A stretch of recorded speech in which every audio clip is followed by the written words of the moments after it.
आज हम शुरू करते हैं लेसन 7 बायोलॉजी का 7वां चैप्टर विकास या डेवलपमेंट। विकास या डेवलपमेंट। ठीक है। तो जो डेवलपमेंट है, विकास शुरू हुआ है ब्रह्मांड ब्रह्मांड की उत्पत्ति का। ब्रह्मांड की जो उत्पत्ति हुई है 20,000 करोड़ वर्ष पूर्व मानी जाती है। 20,000 करोड़ वर्ष पूर्व मानी जाती है। और ब्रह्मांड की उत्पत्ति के संदर्भ में जो सिद्धांत दिया गया है वो बिग बैंग थ्योरी दी हुई है। बिग बैंग सिद्धांत दिया हुआ है। बिग बैंग की जो के अनुसार हम देखते हैं कि 20,000 करोड़ वर्ष पहले ब्रह्मांड की उत्पत्ति हुई थी। एक बहुत ही बड़ा एक्सप्लोजन हुआ था, विस्फोट हुआ था, जिसके कारण ब्रह्मांड धीरे धीरे फैलने लगा था। पृथ्वी की उत्पत्ति जो हुई है वो 4.6 बिलियन वर्ष पूर्व हुई है। कितने बिलियन वर्ष पूर्व हुई है? 4.6 बिलियन वर्ष पूर्व मानी जाती है। ठीक है। और पृथ्वी की उत्पत्ति 50 करोड़ वर्ष पहले मानी जाती है।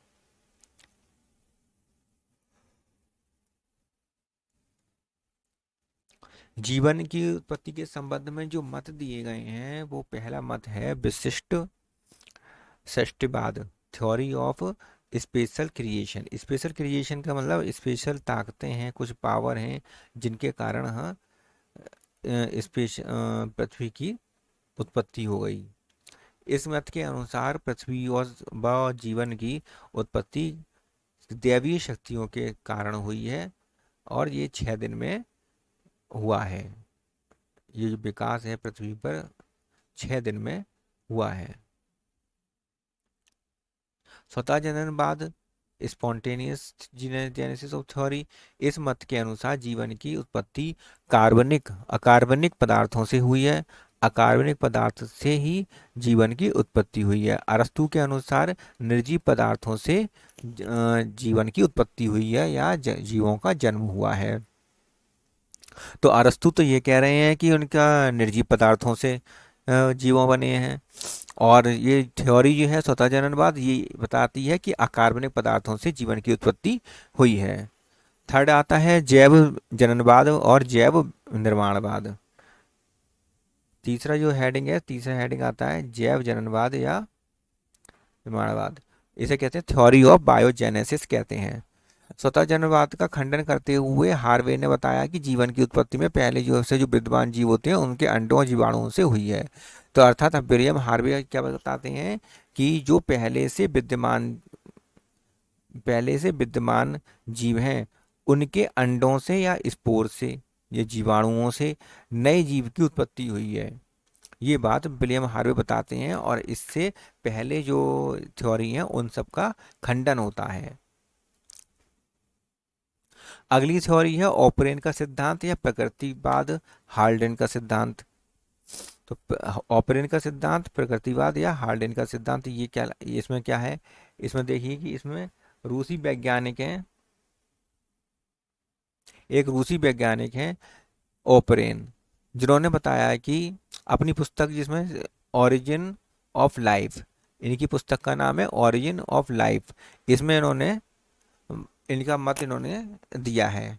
इन्होंने बताया है कि जो पृथ्वी है वो आग का गोले के समान थी और सूर्य के विस्फोट से ये कुछ पार्ट अलग हो गया था, या फिर कुछ ऐसे पदार्थ थे जो संघनित होकर पृथ्वी को बनाए।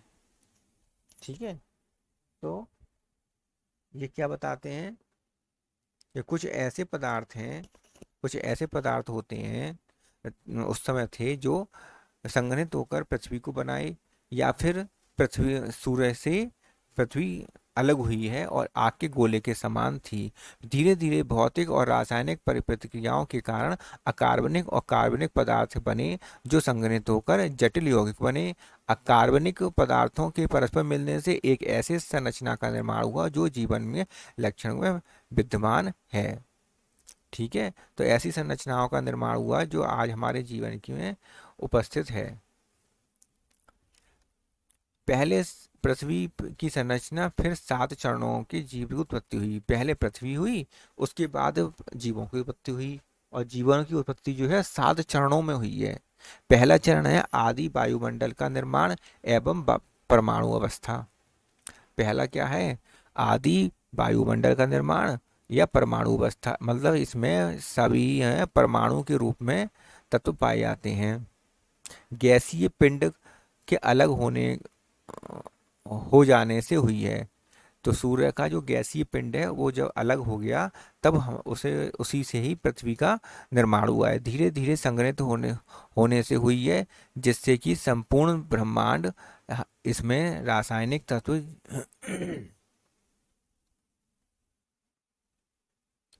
जैसे जैसे hydrogen, oxygen, nitrogen, carbon, phosphorus, sulphur आदि स्वतंत्र परमाणु के रूप में थे। जैसे जैसे पृथ्वी ठंडी होती चली गई ये संघनित होते चले गए और 3 स्तरों में बट गए। भार के अनुसार ये 3 स्तरों में बट गए।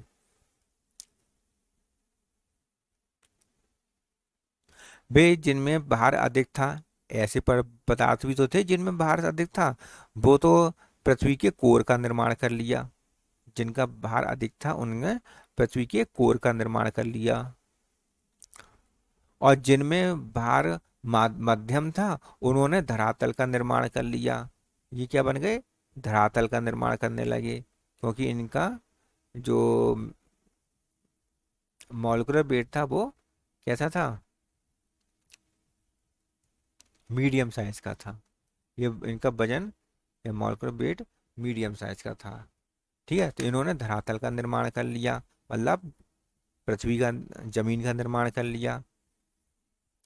और जिनका जो अत्यधिक हल्के परमाणु थे, इतने ज्यादा हल्के थे कि वो संघनित हो ही नहीं पाए, तो वो उन्होंने वायुमंडल का निर्माण कर लिया। उन्होंने वायुमंडल का निर्माण कर लिया। ठीक है, तो सबसे पहले तो उन्होंने कर, जो ज्यादा भारी थे उन्होंने तो कोर का निर्माण कर लिया। जो हल्के थे उन्होंने धरातल का निर्माण कर लिया। और जो सबसे हल्के थे वो गैसीय अवस्था में ही रहे और वायुमंडल का निर्माण कर लिया। ऐसे ने वायुमंडल वायुमंडल का निर्माण किया। अणुओं एवं सरल कार्बनिक यौगिकों का निर्माण। इसके बाद क्या हुआ कि अणुओं और सरल कार्बनिक यौगिकों का निर्माण हुआ। जब ये सारी प्रक्रिया हो गई उसके बाद सरल कार्बनिक यौगिकों का निर्माण हुआ। इसमें क्या हुआ? यदि वायुमंडल में हाइड्रोजन सबसे अधिक और सक्रिय था, आदि वायुमंडल जो था उसमें हाइड्रोजन सबसे ज्यादा अधिक सक्रिय और अधिक सा, और ये हाइड्रोजन जो है कार्बन के साथ मिलकर कार्बन के साथ मिलकर CH4 बनाया। इसी हाइड्रोजन ने नाइट्रोजन के साथ मिलकर अमोनिया बनाई। और इसी हाइड्रोजन ने ऑक्सीजन के साथ मिलकर वाटर बना दिया, पानी बना दिया। तो ये 3 चीजें इसने हाइड्रोजन ने बनाई।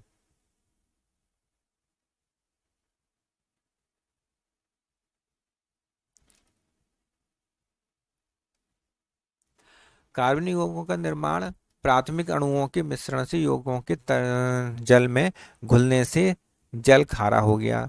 तो जो प्राथमिक अणु थे जब वो जल में घुलने लगे, जल में घुलने लगे और जल का कैसा हो गया? जल हो गया खारा। और खारे होने से इनकी संख्या, इनका अमाउंट जो है वाटर में ज़्यादा होने लगा। और ज़्यादा होने लगा तो फिर ये आपस में क्रिया करने लगे। तो ये कार्बनिक यौगिक क्या करने लगे? प्राथमिक यौगिक आपस में क्रिया करने लगे और क्रिया करके इन्होंने असंतृप्त असंतृप्त हाइड्रोजन कार्बन का निर्माण किया, जैसे कि acetylene, ethylene, aldehyde, ketone, alcohol आदि का इन्होंने निर्माण करना शुरू कर दिया। जटिल कार्बनिक पदार्थों का निर्माण रासायनिक संश्लेषण द्वारा बने कार्बनिक यौगिकों जैसे कि अमीनो अम्ल, शर्करा, वसा आदि समुद्र में गर्म जल में उबलते रहे, टकराते रहे और नए जटिल यौगिकों का निर्माण करते रहे। तो इस प्रकार ये आपस में टकराते रहे, जिससे कि और ये पानी जो था वो गर्म था, क्योंकि अभी तो पृथ्वी पे पानी जो आया है वो गर्म ही होगा, क्योंकि वो अभी अभी नया नया तो पानी बना है। और पृथ्वी कैसी थी? गर्म थी, लावे के समान गर्म थी, जिस कारण जो पानी बनता था वो गर्म गरम गरम था, खौलता हुआ था। इस खौलते हुए पानी में जो वसा, शर्करा और अमीनो अम्ल थे उन्होंने मिक्स हो होकर कार्बनिक यौगिकों का निर्माण कर दिया। ठीक है, किसका निर्माण कर दिया? जटिल कार्बनिक यौगिकों का निर्माण कर दिया, जैसे कि मोनो सैकराइड के अणुओं से डाइसैकराइड के अणु बनने लगे। मोनोसैकराइड के जो अणु थे उनसे डाइसैकराइड के अणु बने। डाइसैकराइड के कौन कौन से? जैसे सुक्रोज, गैलेक्टोज आदि बनने लगे। अमीनो अम्ल से प्रोटीन का निर्माण होने लगा। इस प्रकार ये सब क्या हुआ? गर्म पानी में, वाटर, समुद्र के गर्म पानी में इस तरह की चीजें बनने लगी। फास्फोरिक अम्ल, नाइट्रोजन क्षार और राबियोज अम्ल शर्करा, कौन कौन से? फास्फोरिक अम्ल, नाइट्रोजन क्षार और शर्करा, और राइबोज शर्करा से क्या, किसका निर्माण हुआ? न्यूक्लिक अम्ल का निर्माण हुआ। तो सबसे पहले जो न्यूक्लिक अम्ल बना है वो कौन सा न्यूक्लिक अम्ल बना है? आरएनए बना है। ठीक है, सबसे पहले जो बना है पेपर में पूछा जाए तो कौन सा बना है? आरएनए सबसे पहले न्यूक्लिक अम्ल बना है। न्यूक्लियो प्रोटीन का निर्माण, न्यूक्लिक अम्ल जब प्रोटीन से मिलकर मिलने लगी तब इससे न्यूक्लियो प्रोटीन का निर्माण होने लगा। न्यूक्लियो प्रोटीन का निर्माण कैसे हुआ? न्यूक्लिक अम्ल का प्रोटीन से रिएक्शन के फलस्वरूप न्यूक्लियो प्रोटीन का निर्माण हुआ, और ये न्यूक्लियो प्रोटीन जीवन के लक्षण इसके अंदर थे। कोलाइड्स, कॉन्सर्वेट्स आदि कोशिका का निर्माण, अर्थात जो कार्बनिक यौगिक में परस्पर क्रिया के फलस्वरूप कोलॉइडी सब्सटेंस कणों का निर्माण हुआ। ओपेरिन ने विरोधी आवेशों के कोलॉइडी कणों को के परस्पर मिलने की बड़ी मिलकर बड़े कणों का निर्माण किया, और इन्हें हमने कॉन्सर्वेट्स नाम दिया। कॉन्सर्वेट्स तथा न्यूक्लियो प्रोटीन के मिलने से कुछ पूर्व केंद्रकीय कोशिकाओं का निर्माण हुआ। न्यूक्लियो प्रोटीन थी और कॉन्सर्वेट से, इनके मिलने से पूर्व केंद्रकीय कोशिकाओं का निर्माण हुआ, प्रोकैरियोटिक कोशिकाओं का निर्माण हुआ। और ये प्रोकैरियोटिक जो कोशिकाएं थी, ये कोशिकाएं कैसी थी? विषमपोषी। माना जाता है कि सबसे पहले विषमपोषी कोशिकाओं का निर्माण हुआ होगा। पूर्व केंद्रकीय कोशिका का प्रमाण क्या है कि ओपेरिन के मत के अनुसार जिन कॉन्सर्वेट्स में न्यूक्लियो प्रोटीन का संश्लेषण हुआ वह प्रारंभिक कोशिका रूपी जीवों में विकसित हुए, और ऐसे जीवों के बाद जीन उत्परिवर्तन के कारण विशिष्ट अंडक बने एवं इनके लक्षणों में विभिन्नता पाई गई।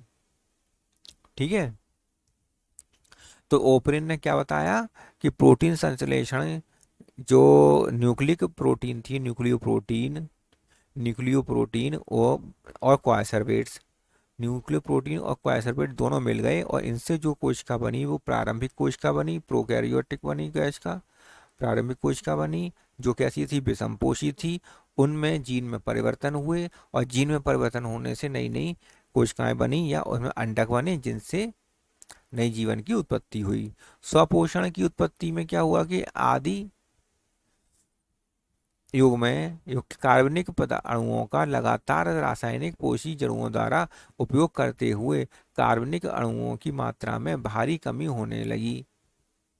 ठीक है, तो जो रासायनिक पोषी जीवाणु थे ये कार्बनिक अणुओं का प्रयोग करते थे, जिस कारण कार्बनिक अणुओं की कमी होने लगी, जिससे क्या हुआ?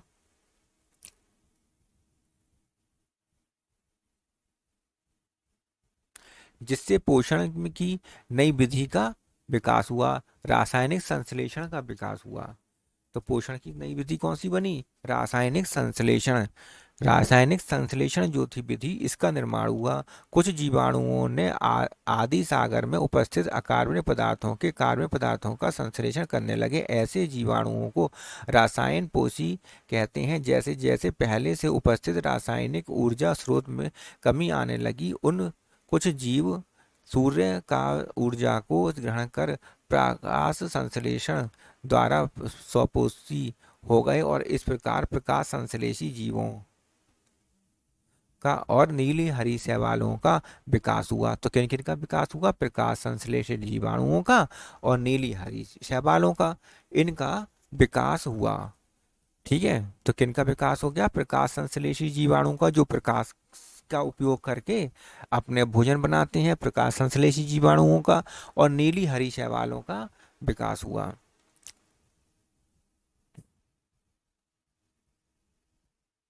जैव विकास के कौन कौन से प्रमाण हैं?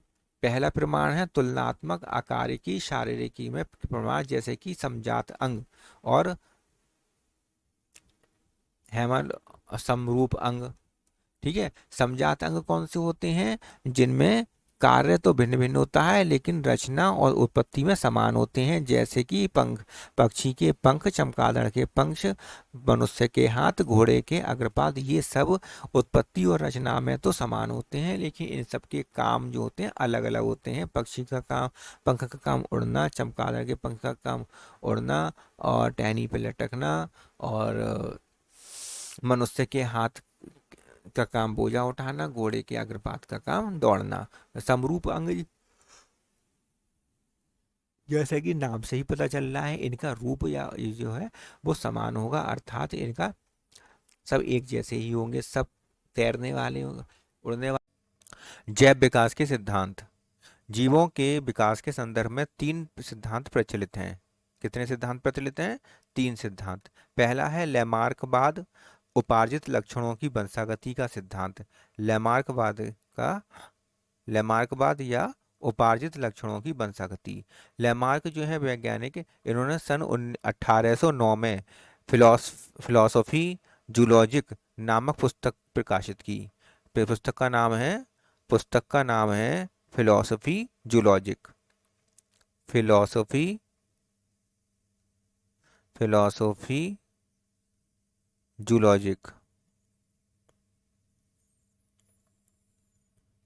फिलोसॉफी जूलॉजिक इन्होंने पुस्तक प्रकाशित की 1809 में। जैव विकास का पहला सिद्धांत लैमार्क ने 1801 में दिया था। इस सिद्धांत का संक्षिप्त वर्णन यहाँ नीचे दिया हुआ है। पहला है कि जैव विकास के सिद्धांत है आंतरिक जैव बल। जीवों में आंतरिक बल से अपने शरीर या विशेष अंगों को बढ़ाने की प्रवृत्ति होती है। मतलब हर जीव में कोई ना कोई आंतरिक बल होता है, शरीर के भीतर कुछ बल होता है जिसके कारण शरीर की आकृति या अंगों को हम बढ़ा घटा सकते हैं। वातावरण का प्रभाव। वातावरण सभी प्रकार के जीवों को प्रभावित करता है। परिवर्तित वातावरण जीवों के नए आवश्यकताओं को जन्म देता है। यदि किसी का वातावरण चेंज कर दिया जाए, यहाँ से हिमालय पर्वत पर चले जाएं, वातावरण चेंज कर दिया जाए, तो कुछ आवश्यक अंग होते हैं या आवश्यक चीज़ें होती हैं जिनकी जिनको ये वातावरण का जो परिवर्तन है इन नई आवश्यकताओं को जन्म देता है। ये लैमार्क ने बताया, वातावरण का भी प्रभाव शरीर पर पड़ता है। अंगों का उपयोग और अनुपयोग इम्पॉर्टेंट, बहुत ही ज़्यादा इम्पॉर्टेंट है। अंगों का विकास व उनके कार्यों करने की क्षमता उनके उपयोग और अनुपयोग पर निर्भर करता है। किसी अंग का लगातार उपयोग करते रहने से वह अंग मजबूत और पूर्ण रूप से विकसित हो जाता है, लेकिन इसके अनुपयोग से इसका उल्टा प्रभाव पड़ता है, अर्थात विकसित ना होकर विलुप्त हो जाता है। जैसे कि पहले सांपों के पैर हुआ करते थे, लेकिन इसकी आवश्यकता न पड़ने के कारण, क्योंकि सांप जो हैं रेंग कर चलते हैं, तो जिस कारण पैरों की आवश्यकता न होने के कारण इनके धीरे धीरे पैर विलुप्त हो गए। केवल अंश मेखला और श्रोणी मेखला ही शेष रह गई।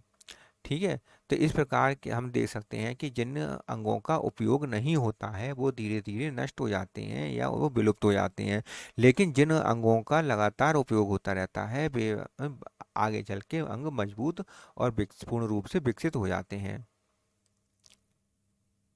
उपार्जित लक्षणों की वंशागति।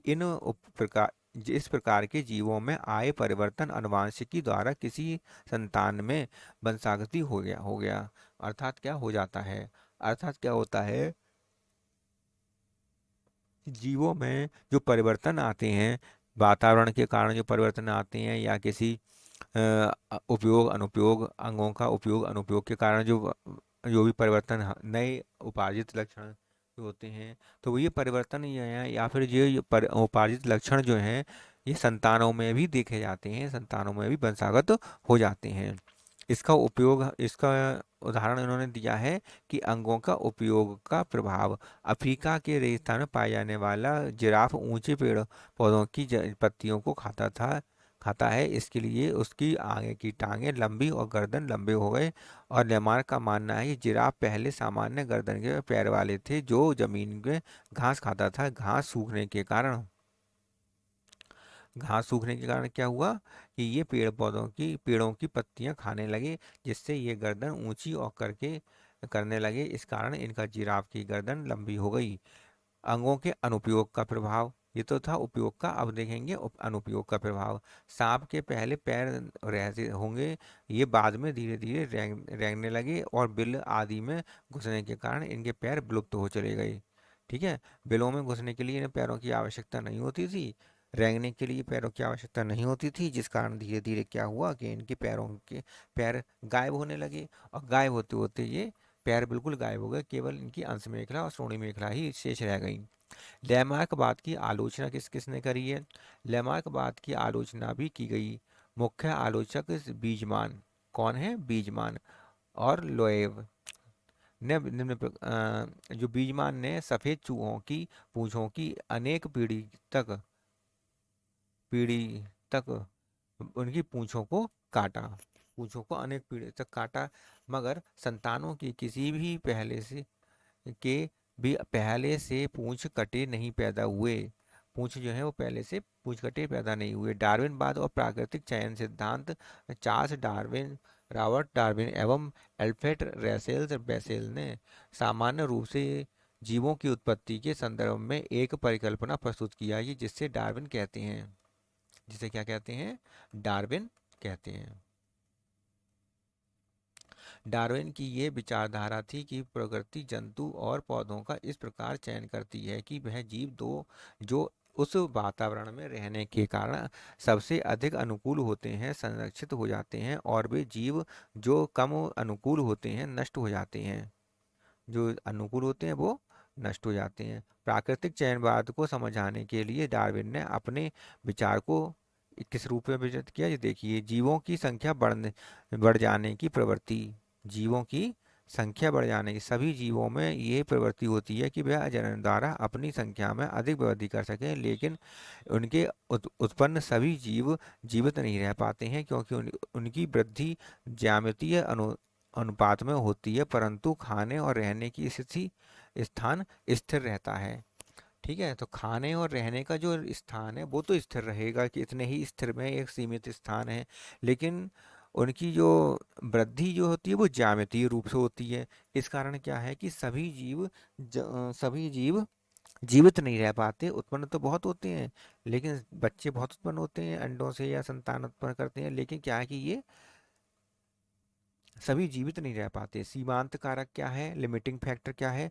प्रत्येक जाति के विकास को रोकने के लिए कुछ बाधक होते हैं, जैसे कि उनकी संख्या सीमित हो जाती है जिससे उनकी संख्या सीमित हो जाती है। कुछ लिमिटिंग फैक्टर्स होते हैं, इनके कारण संख्या सीमित हो जाती है। अब सीमांत कारक, ऐसे को हम क्या कहेंगे? सीमांत कारक कहेंगे। तो सीमांत कारक में सीमित भोज्य सामग्री भी आती है। जनसंख्या भोज्य सामग्री के कमी के कारण जनसंख्या सीमित रह जाती है। अगर भोजन की सामग्री सीमित है, तो उस सामग्री को खाने वाले जितने प्राणी होंगे केवल उतने ही पैदा हो पाएंगे, उतने ही जीवित रह पाएंगे। बाकी सारे जीवित नहीं रह पाएंगे। जो खाने की कमी